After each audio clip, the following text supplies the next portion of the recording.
and welcome to The Connecting Point. I am Dr. Marcy, your facilitator for this discussion today. This is the place where creators connect to inspire, share their ideas and stories, to transform the world through raw and unedited talk.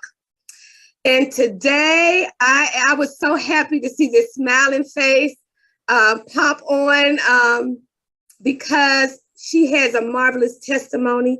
This is Miss Tangi Raming. So, Tangi, I've got to tell a little bit about the Connecting Point because that's the platform. I guess I'll go. Well, our Connecting Point was work, actually. We were colleagues in a school, in our school system, Atlanta Public Schools, by the way, and we just connected. So that is a major connecting point. We don't want to tell the whole thing yet, but we were colleagues at one time, and this beautiful person, she has a story to tell. And of course, this is Breast Cancer Awareness Month, and I didn't want this month to go by without acknowledging those people who know someone who has gone through the fight of breast cancer, or is going through it, or have gone through it themselves. So we want to talk about that and how creativity can be birthed out of something like having breast cancer. Okay. Tangi, I don't know if I've ever told you, but I had that in my family as well. We're going to talk about that a little bit as we move forward. But can you, Tangi, I like the guests to give a little bit about who they are, where they're from, and where they are now.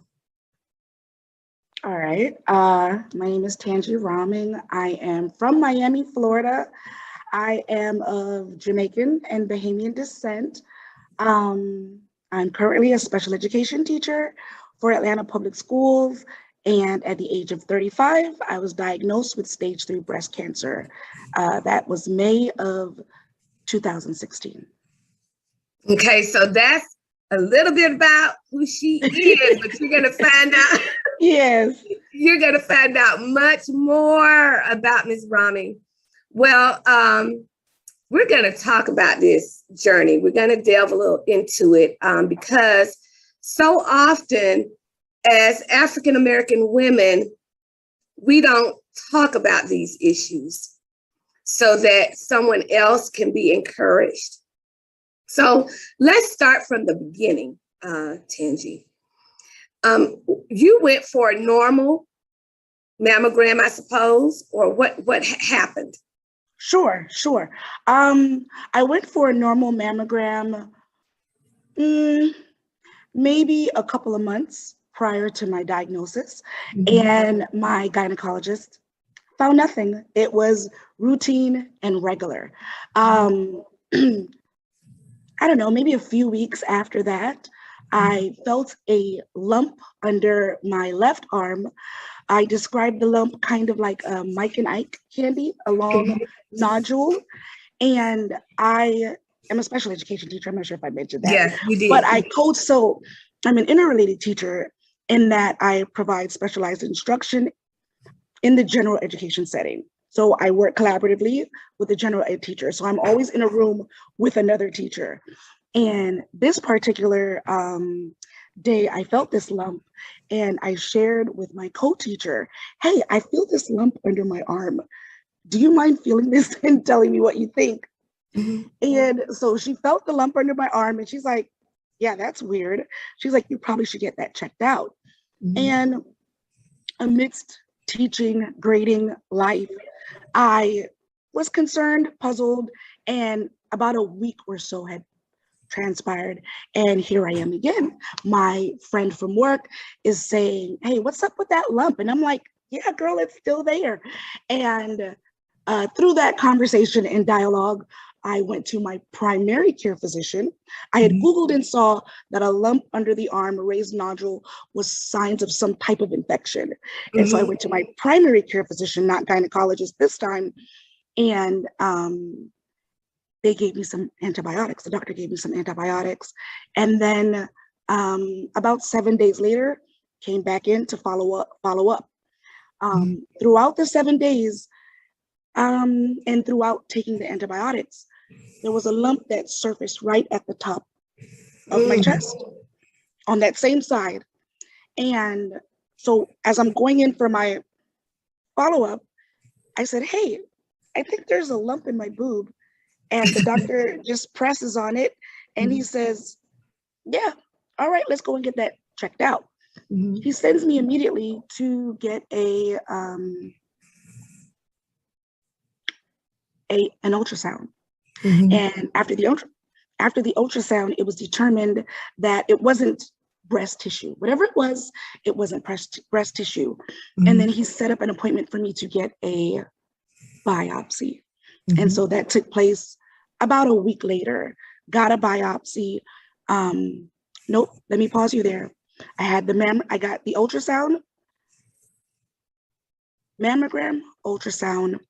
And before I got the biopsy, there we go.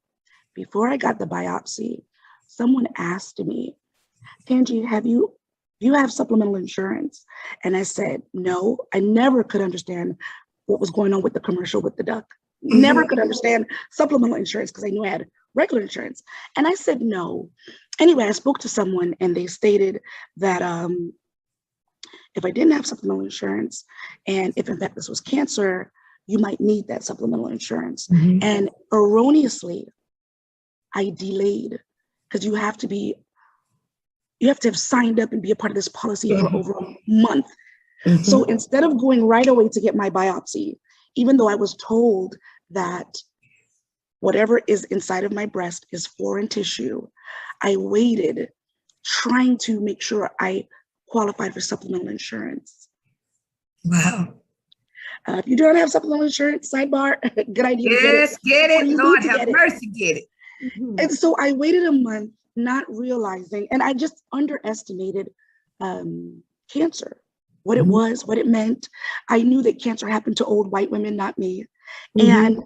I delayed. And when I finally got my biopsy, I was diagnosed with, and I finally got my biopsy, and the results ended up being cancer.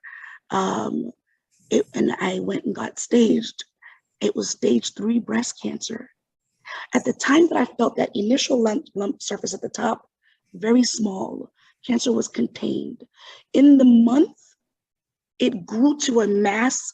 And at this point, I was having everybody at work just partially manic at that point, but not partially, I can't describe it because had I known it was cancer, I would not have made light of it.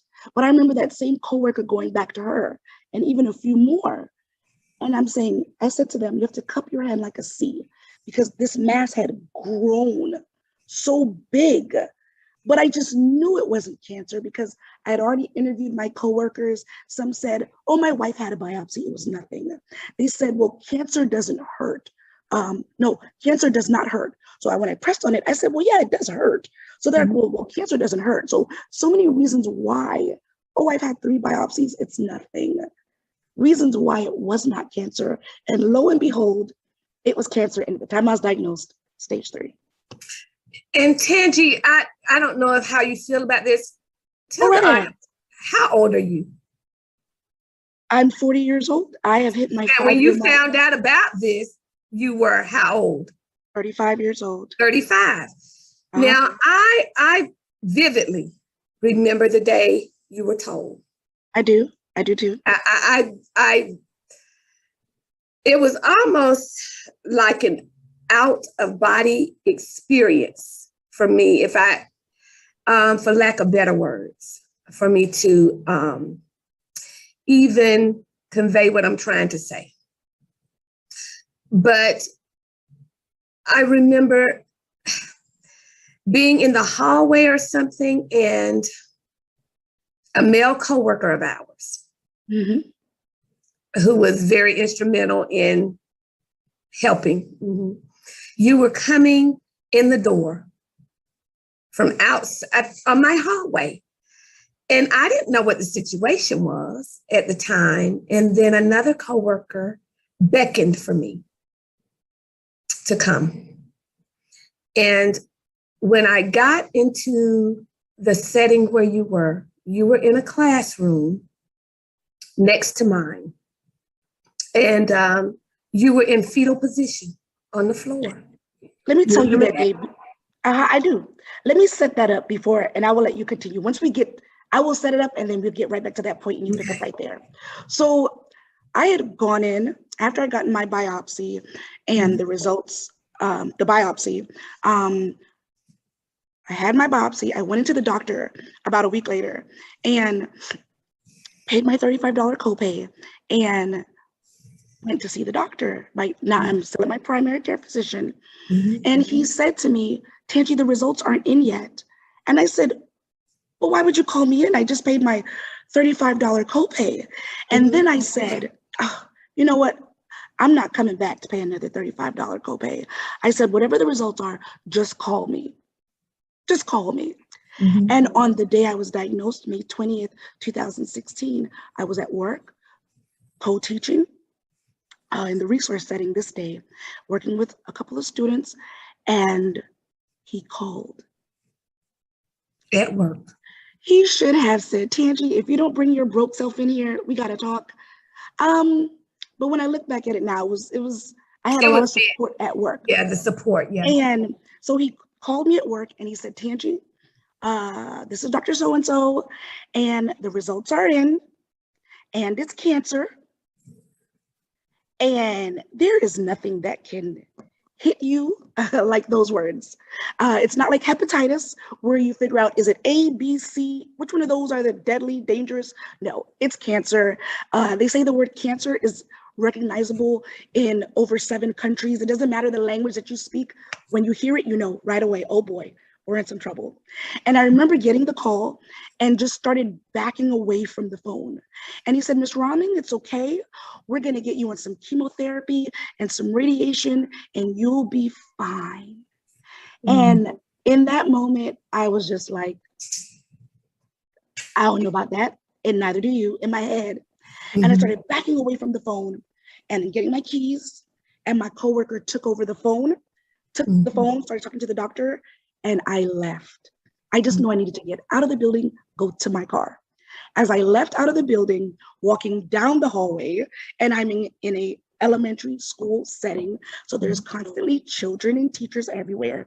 As I was walking down the hallway, I ran into that male coworker. He was talking with someone else, and he was aware something is off. Yeah. Tangi is normally chatty, smiling, full of energy, and I'm just wild-eyed, gotta get out the building. And he kind of, instead of me coming out the front of the school, he directed me to go out through the rear of the school. And said, I just need to get to my car. And so he was like, Ms. Rahman, what's going on? What's happening? And in asking all these questions, and he was one of those colleagues that I had co-taught with, so I had a relationship with him for at least 2 to 3 years at that point. But he was also one of the coworkers who said, my wife had a biopsy, it's no big deal. And he said, what's going on? And I said, for the first time out of my mouth, it's cancer. Oh, I was so upset and pissed. And he proceeded to take me around the back of the school, which would still lead me to the front of the parking lot, because it was my goal to get out of there. And as I'm going around, we passed the entrance to get in. And he says, Ms. Rahman, just come and sit with me for a little bit. And I said, I gotta get to my car. But the way he was trying to coax and steer me, the only way to not take a minute to breathe. And he was such a calming, stabilized force. Yes, many other areas, that I have. Yes, God have mercy. And talked and poured my heart out in times past where I couldn't rebuff him. And so he walked me into the building. We came into the classroom, and I remember opening the windows to his room, the window, and just screaming out of the window. And he said, Miss Ramen, do you need some water? And of course, when you're in times of crises, people are always offering you a glass of water. I don't understand that. Do you want some water? And I'm like, no, I don't want any water. And then when I come in, and right away I start doing all this self-talking, but cancer's not supposed to hurt. How will it be hurt? Oh my God, I couldn't find, I had trouble finding a man as it was. I will never find a husband now. Dear God, help me. I thought to myself, well, you don't even make your bed every day. How will you manage cancer? And I found myself on the floor, rocking with all these thoughts, just talking, babbling to myself. And that teacher said, Miss Ramen, don't worry, you might need a second opinion. Just get a second opinion. And I said, nah, I got this thing here. And it was just a lot of talk. Mm-hmm. Here we are, Tangi, on the floor in a classroom, a dark classroom. I don't even know what happened to that teacher and his students at the time. And here we go, insert Dr. Marcy Simmons. Well, as Tangi was saying, I saw you when you came back into the building, but I didn't know. I didn't even realize that. I did. And nurse, I guess she sent somebody to beckon for me, but another teacher came and said, we need you right now, Dr. Simmons. And I don't think I had a class at the time. I don't think I did.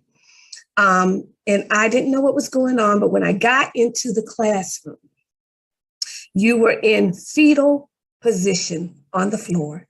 And nurse was there saying, she said, Simmons, I can't do it. She was so hurt. No, she was hurt seeing you. And in that moment,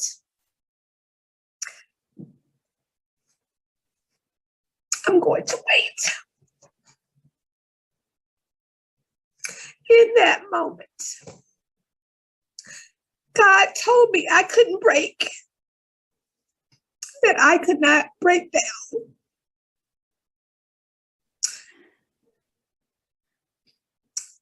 That I had to be the person to speak life to you.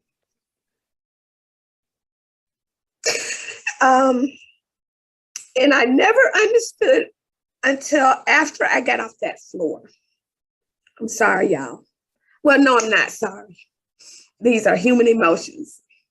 It's so interesting to hear what's going on in the mind of that other person. Yeah, as this is happening. I just looked at the face of my colleagues, only two in the room, and you on that floor. And I got on the floor next to you. And I just whispered some stuff in your ear. I think I laid my hands on your head and I began to pray. And I said, this is not unto death. You remember that? That's the only thing I remember. As I remember that, this will not be unto death. I thought you shouted that. Do you know, I did not know you were near me. I did not. So as I'm hearing this, and this is the first time I'm hearing this from Dr. Simmons' point of view like this, I thought you shouted that. I thought you were at the door. I did not know you were near me or as close as you were, or that you whispered that, which is so amazing because I heard it loud and clear, extremely loud and clear, with all power and all might. It was not. It was a whisper. And that's all I heard. And that's all I could say. After I prayed, that's what came out. This is not unto death. And I don't even know what happened after. I just got up off the floor. Well, I will jump back in here. Here's what I will say. When I first heard, which is all I heard, so I didn't hear the prayer, I didn't realize you were close to me. In my state, distressed state, I heard, this will not be unto death. In that moment, here is what I heard. I heard her say that, and here's how I interpreted it. And then about a year or two later, I came back to you and said, here's what I now understand. When I Mhm. heard Dr. Simmons say, "This will not be unto death," in my while rocking back and forth, I heard, "This can lead to death." I know that's not what you said. I heard what you said, but in my soul, my first thought was, "Oh, wait, I thought I was just gonna lose my boobs. You're right. Cancer kills. Oh my Lord." And I just Mm. started spazzing out some more. It was after, and those words never left me. It was about a year after everything. I came back to Dr. Simmons, who was our music teacher in the building. I always come up there to talk and be encouraged because she was, I don't know how to say it, she was just always so lively and sexy and attractive, and she was just on her grind always. And I'm forever seeking support wherever I can get it. And I was just like, so I've gone to her for many things. Like, she's just been such a, puller upper. And I had to go back and say, when you first said that to me, I didn't understand the magnitude of what you were saying. I was only thinking in the negative. I was only thinking, I didn't realize that in that moment, you courageously prophesied and spoke life over me and bravely over my situation. And I had to come back and say, "Man, thank you so much." And the quiet prayers of those all around you that I didn't even realize or hear. They were, but that's one reason I was weeping a moment ago, because when you start feeling the awesomeness of God and how He orchestrated, I'm in my classroom. Who would have thought they would have come and said, "We need you now," because the two women that were in the room are praying women too. They're praying women. So, but in that moment, God needed me to do it. And which leads me to this. I now understand why He needed me to do it. My mother is a breast cancer survivor. And to be honest with you, I didn't shed any tears because it was like, my mom kept going. She went to work every day. She went and got her treatments, drove herself there, and then drove back to work. So my mother never skipped a beat.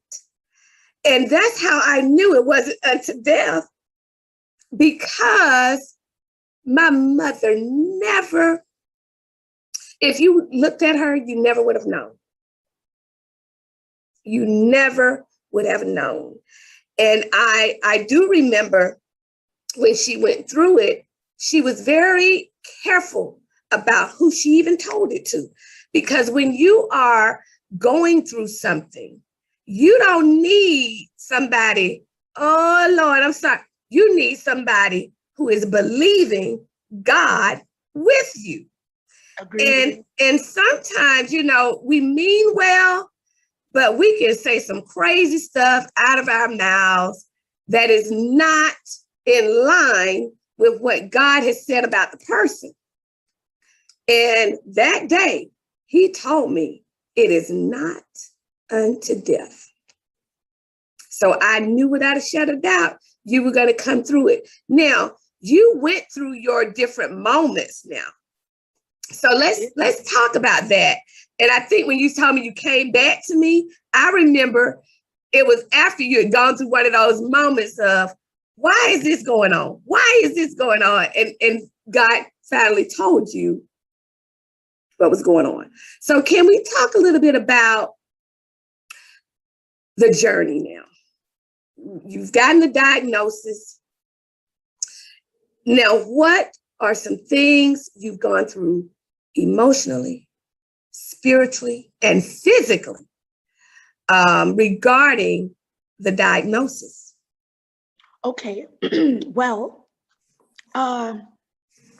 we'll talk about some losses and then some gains. One of my initial losses, I had went for those, I guess not all your listeners are from Atlanta, but the dating market here is rather tight, very tight. I remember you You don't saying come to it. Atlanta with your own man. If you don't come with him, If y'all don't come together, good luck when you get here if you come by yourself. I had recently joined a Christian website, had met what I thought was just a wonderful male suitor.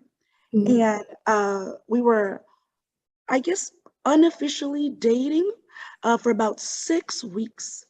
And when I tell my story, it actually starts on May 19th. Mind you, I was diagnosed May 20th. May 19th,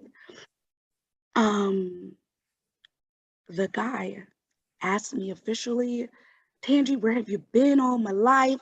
Blah, blah, blah, blah, blah. 6 weeks, you know, and I like to be formally asked, there's no assumptions anywhere. As you should. Around that day, he had said or referenced me as a girlfriend. And I said, oh, you got a girlfriend? And he was like, Tangie. And I said, oh, I'm sorry, because I don't remember being asked. Right? I don't remember being asked. That's right. I don't remember being asked. I don't want to assume in this day and age. And he formally asked me to be his girlfriend. That's May 19th, 2016. May 20th, I was diagnosed with breast cancer. And when I got diagnosed, I always saw that Cancer Treatment Center of America commercial. And as a young girl in my 20s, and I said, if anything ever happened to me, I think I'm going to call them. That facility is gorgeous. And I got diagnosed with cancer. And I called the Cancer Treatment Center of America that Monday and got accepted into their treatment center. And then it takes about a week to get staging. So all I knew initially was that Tangie had breast cancer, and now I have to find out the stage. And in this week of staging, I am wholly consumed with, oh my goodness, I have cancer. And I shared it with the gentleman. Do you know, less than 10 days later, that fella, as my godmom would say, he said that it appears that I'm being consumed with cancer. And I said, my God, I just got diagnosed. What do you mean? Said that he felt we were moving too fast. And I said, well, we haven't gone past first base. How fast is it? I mean, my goodness.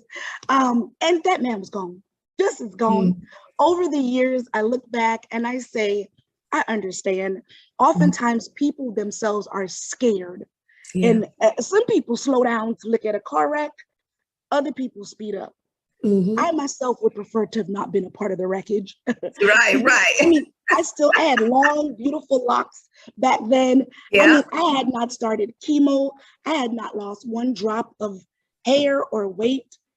Gone. All right, so there we go. Moving forward, Tangie gets staged, gets chemo.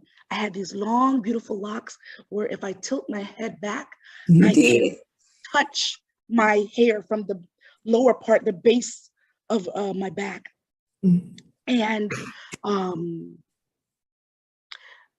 myself, a coworker, one of my special education lead teacher, shaved my head off. Prior to chemo, we decided to just cut my hair. And I ended up having 15 rounds of chemo, 25 rounds of radiation. I had surgery to remove a lump in my breast. So starting off with chemo, round 1, round 2, I wasn't sure. Some people choose to get their breast cut off first. The Cancer Treatment Center of America thought it was best to apply chemo first and see if they could get the tumor to shrink, because at this point it was a large mass, like I stated earlier. And the doctor said, well, it depends on how your body responds to chemo, whether or not you'd have to lose your breast, what would be the next course of action. And I said, well, what factors help you determine? What factors contribute to that? I don't know. It's basically you and God in this conversation, getting your port placed and then getting to the point where you have to sit in that chair. Oh, I must show you my port scar. Check this out. When I see cancer survivors, I go to them and I have this scar I'm about to show you in a second. And I say, so you got your port placed? Did you get chemo? And I said, let me see your scar. Do you mind if I see your scar? And I have the largest port scar that can you see that? Wow, we can see it. Now, do you know that I got this scar removed and then it came back even worse because I have keloid skin. And So the beauty of this scar is that I've never met anyone with a worse sports scar. So I'm able to say, wow, what a beautiful scar you have. Oh, you got that good skin, girl. I said, look at this thing here. And they look at it and they're like, I'm like, yeah, this is just and I thought to get this scar revised again. And I said, no, that's all right. This is part of my entry as I'm talking to someone and going with their chemotherapy and their journey. Chemotherapy was arduous. I had a coworker to call me and she cried. I hadn't started any chemo yet. I thought chemo was just medicine. She says, Miss Roming, I'm so sorry that you're going to have to endure this. Chemo is going to be very hard. And I could not understand hard. I'm sick. I'm going to get medicine. I'm going to get better. Up to that point, I knew what it was like to have the flu, a cold, severe cramps. That's about it. Suffered some emotional losses earlier on, but not any physical maladies that, chemotherapy. Yeah. So toxic. And I think along the way, in me picking up survivor sisters along the way, someone called me and said, Tangi, my sister just got diagnosed a couple of weeks ago. Do you mind talking to her? She doesn't sound as lively and as energetic and enthusiastic as you do. And I want to be like, oh, that's because some screws have loosened right up. They just just were loose. Because to look at this thing head on it is rather graphic, frightening. And just a sidebar, I'd like to note all the men that I had my interest at the time, that I liked, loved, compromised God's good standards for. They live. Gone. Ooh, I'm so sorry. Let me not cut up. Gone, just as gone. And I will say that the women in my lives at that time, sometimes with our female friends, we get a bit impatient, so quick to tell a woman, girl, leave me alone, get out my face, I'm tired of this, telling them to kiss your what's it not, as my mother would say, or send them to Hades or whatever it is, just out your slick mouth.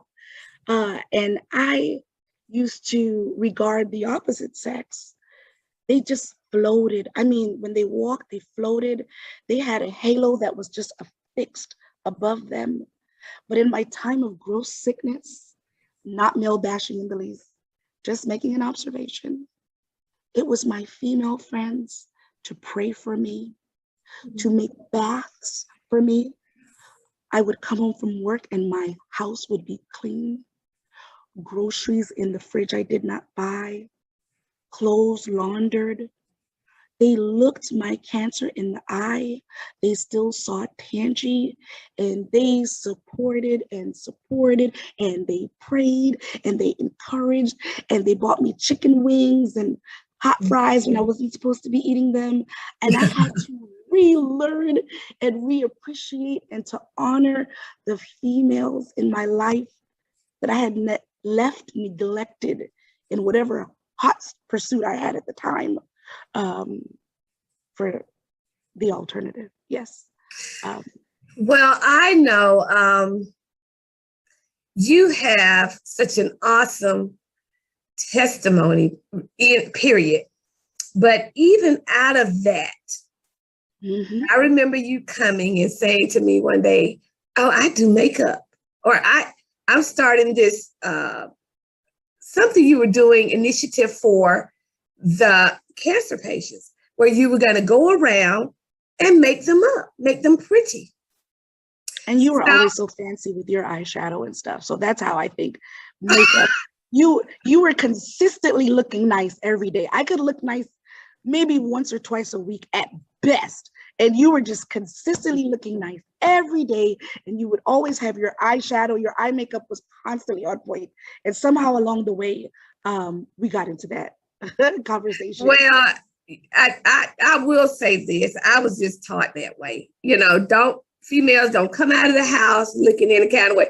I just told my daughter that we don't go out. We don't go out looking any kind of way. She was like, Mom, we just gonna go to the car in the yard. I said, I'm not even going to the car in the yard looking any kind of way. We just don't do that.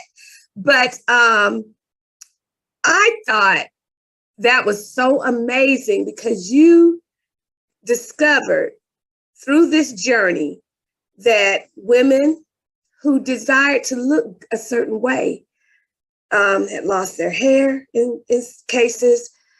And you said, okay, well, we can still look beautiful. Because I remember when your hair came out, you went to making up your face. And I said, oh, you're just so pretty.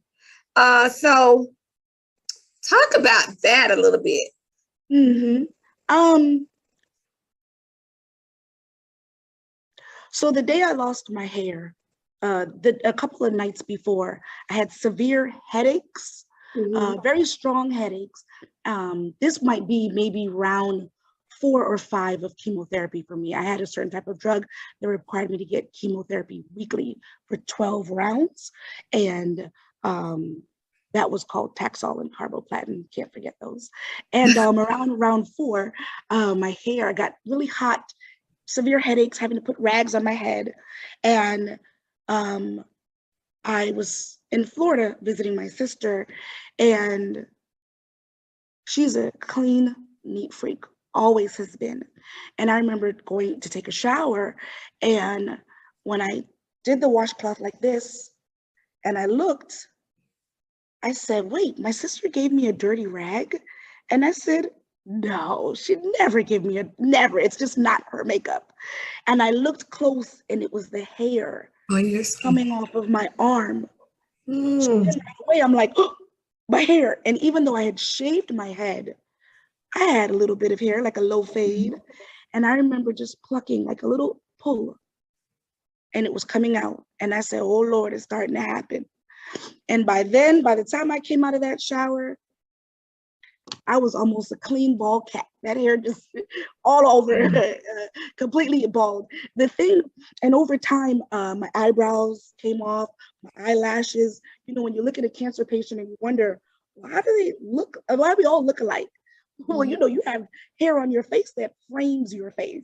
And I had a coworker to tell me, as my eyebrows were thinning, she said, Tangi, whoever you're going to, they're taking too much off the top. And I said, girl, you know I'm on chemo. What are you talking about? They're taking too much off the top. It's falling out. Anyway, as I still tried, and you know, in the early phases of chemo, you still have some measure of energy to you before it's completely depleted and you can't do anything, much less makeup. But in those early stages, I was still able to do my makeup.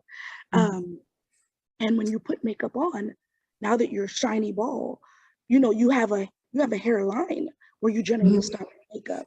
And then it was the oddest thing to not have a hairline, but you need a hairline for makeup, or you need some type of, and in the end, putting the makeup on and then just doing this, the makeup just all over because you don't have any, you don't have a hairline. So, but yes. And then after I got better, so I was bald, did makeup as long as I could. Now I'm super sick with chemo and then all the other stuff that goes with it. And now I'm on the other side of my journey.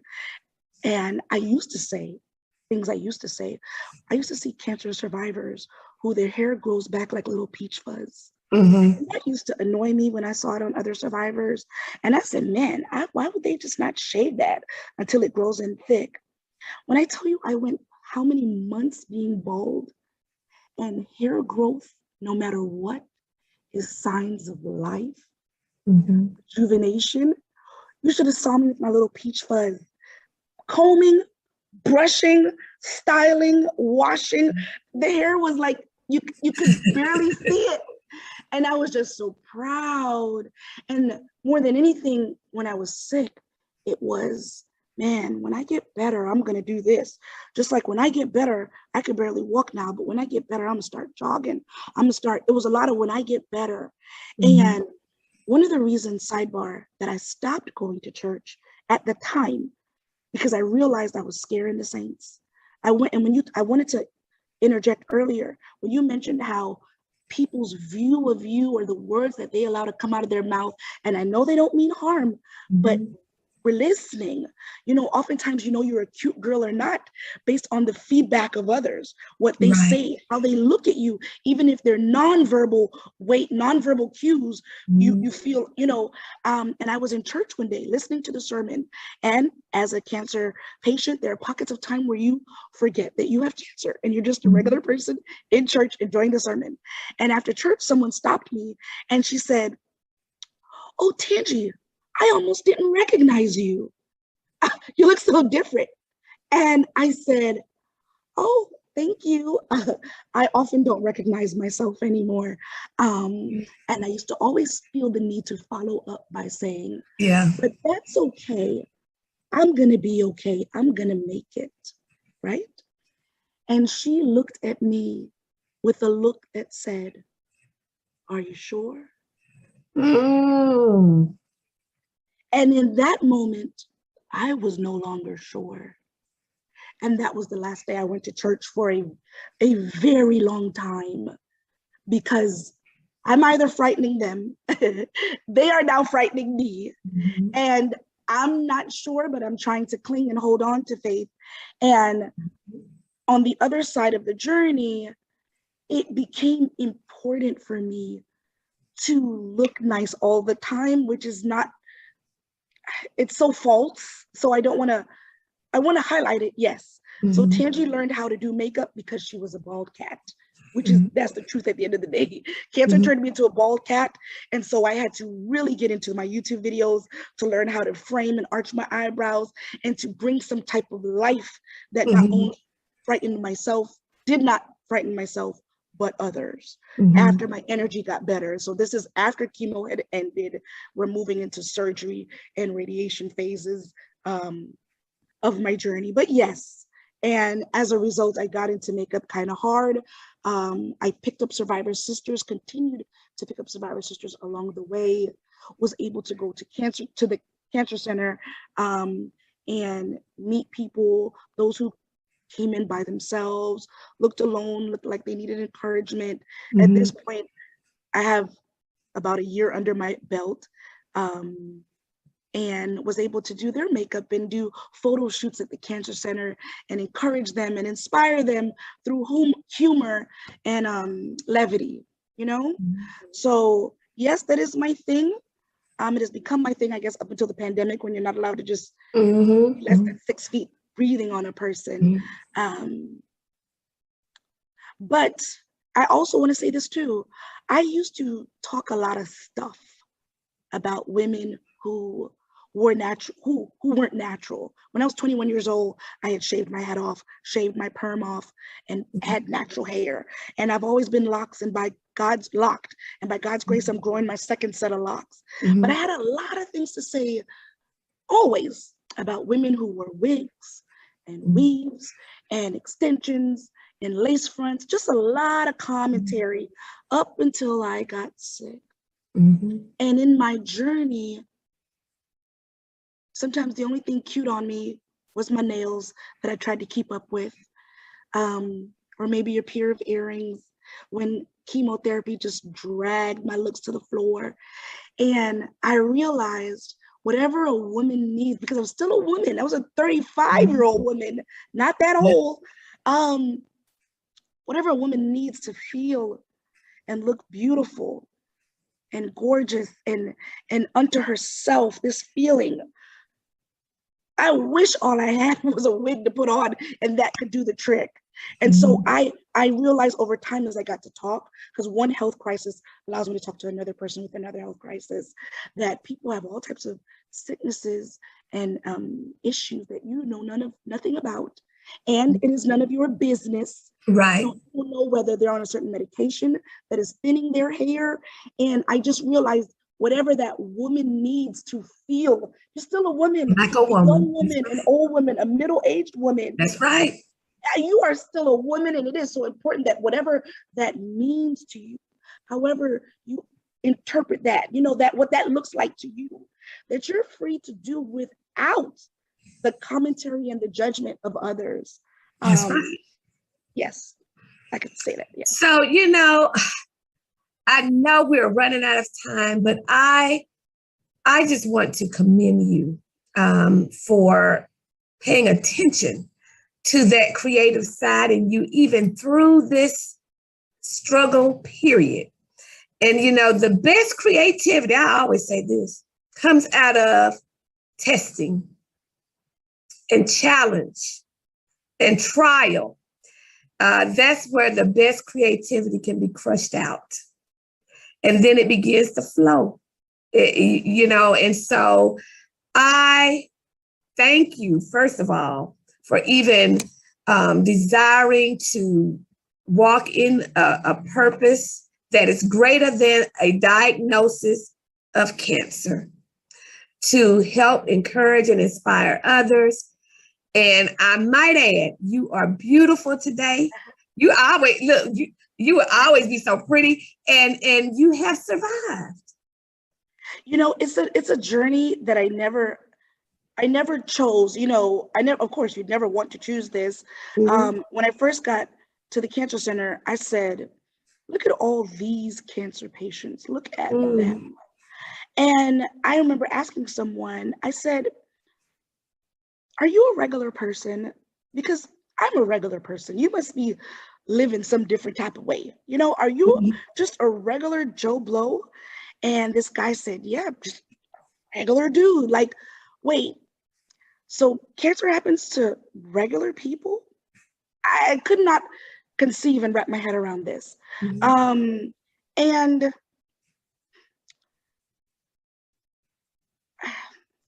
I could say this.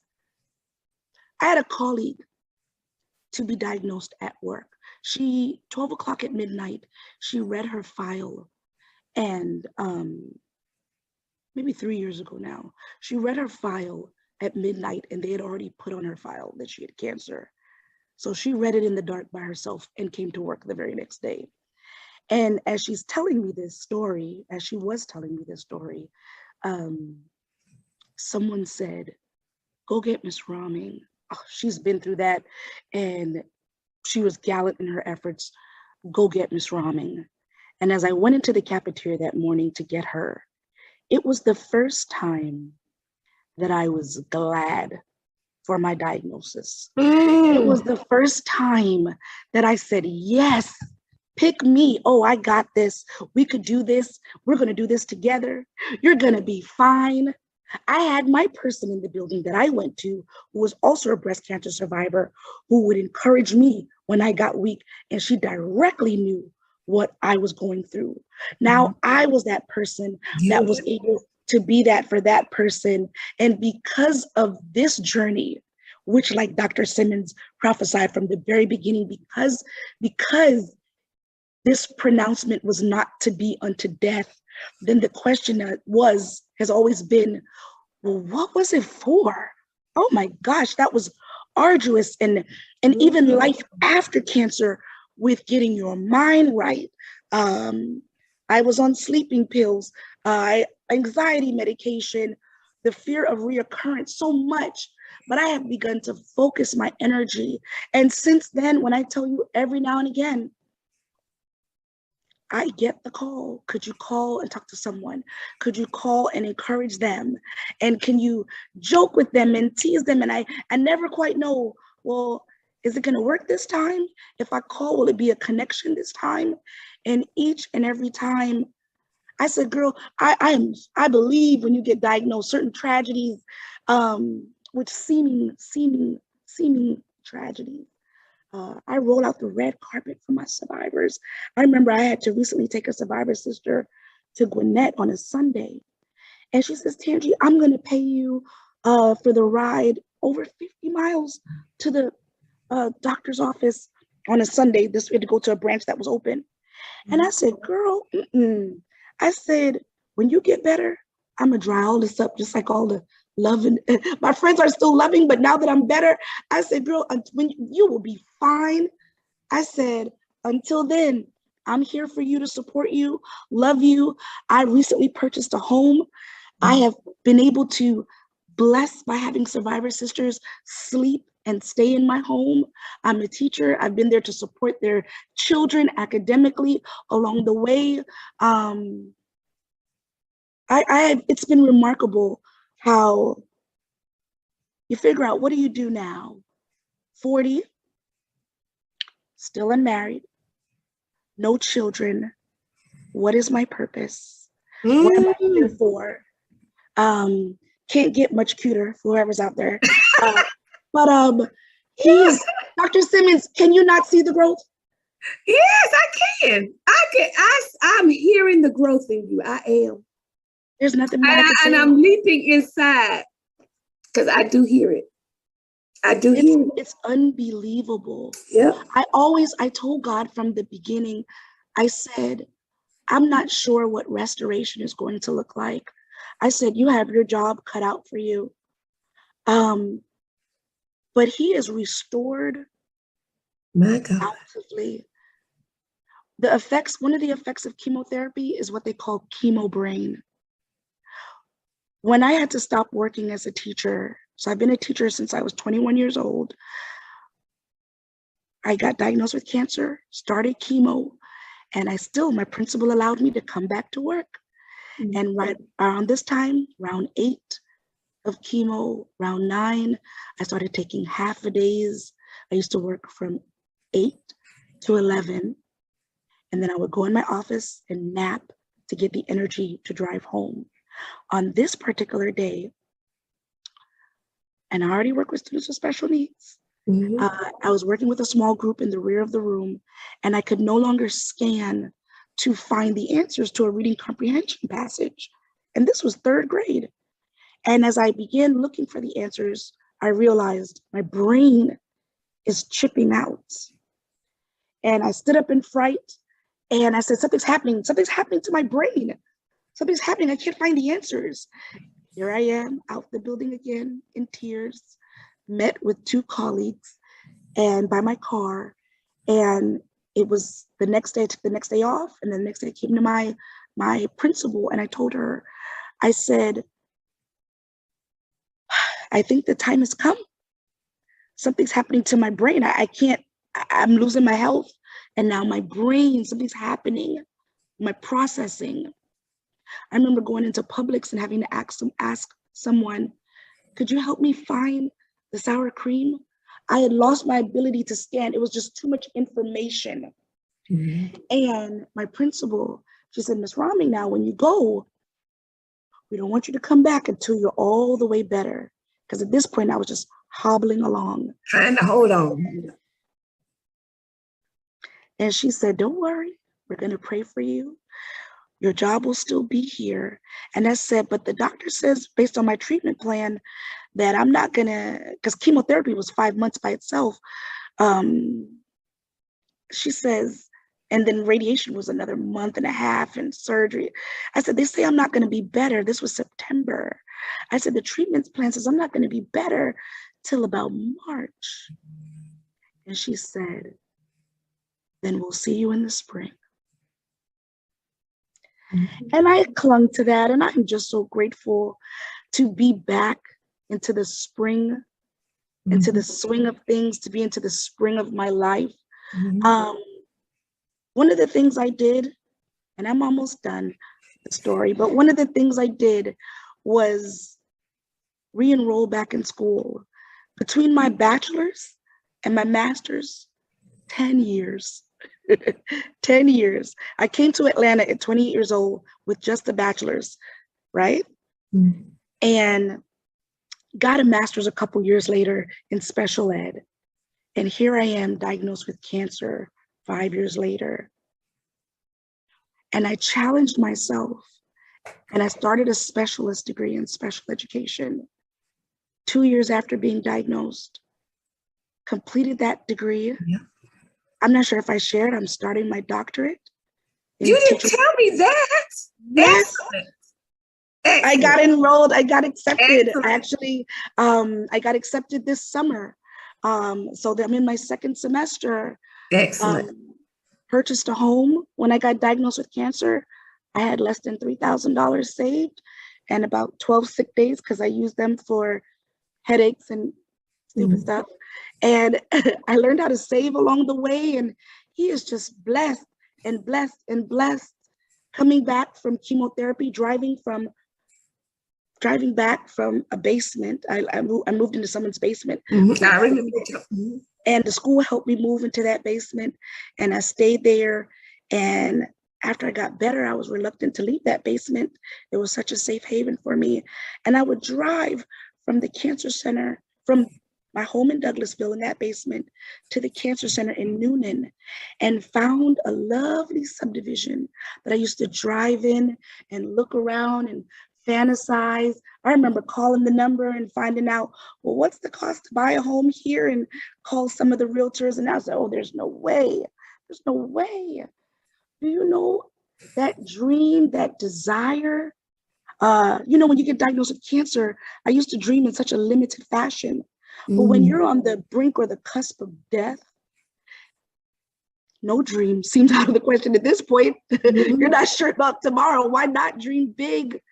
And I was able to, only with God's grace, to be able to purchase a home in the same subdivision that, I guess that's my cue to stop, same subdivision that I used to fantasize about. So he has just worked it all out so much more, no matter what I go through now, I think to myself, Tangi, what can you not believe God for?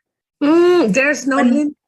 When my heart trembles at times, there's no limit. Because there's still a lot of emotional upheaval, life after cancer, but what can you not believe God for? I praise God for science. I praise God for technology, but God literally as a gift rolled my life back to me because of his grace. I will end on this. There is a hymn that I love. I wouldn't dare attempt to sing it, but here's the first verse. It says, I was sinking deep in sin, far from the peaceful shore, very deeply stained within, sinking to rise no more. But the master of the sea heard my despairing cry from the waters. From the waters lifted me. Now safe am I. My God. When nothing else can help, that'll do it. Love. Listen, let me tell you something. Tangi, thank you so much for this. I pray that it encourages someone, inspires someone. Matter of fact, I know it's going to. I know it's going to. And just be encouraged, audience, that all of us have gone through some little thing in our lives that didn't feel good, that caused us to be fearful. However, if you stick to God and his plans for your life, you will see out of it flows many things that lead to life. So I am just elated to hear how well you're doing and how beautiful you are. And keep moving in your purpose, Tangi. Oh, you haven't seen all yet. None of us have. There's more to come. Now, Tangi, I thank you. Thank you. My pleasure. And is there any way if somebody wants to contact you to speak to a group of survivors or anything, any information you can give? If they could reach out to you. I'm not on any social media. I remember you said that. So she's doing something out of her comfort zone, people, to do this today. So I love talking in a group. If you want to reach out to Tangi, contact me. And like I say every week on the Connecting Point, you may reach me at integrativeartscreations.com. You may send an email, integrativearts@att.net. You may look up Dr. Marcy's Connections. Any of those avenues. It's on Facebook. We also have a group of creators who are moving and winning called the Connecting Point for Creators Group. If you would like to be a part of that, You are free to look us up on Facebook and join. It's just a place where we inspire each other and promote each other and have words of encouragement on a daily basis. So look that up. This show airs on Instagram TV and YouTube on Tuesday nights at 7.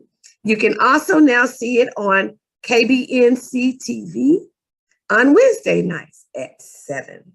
So again, look us up. Thank you, Tangi. Love you, girl. Keep doing what you're doing. All right. Until we have this moment again, audience.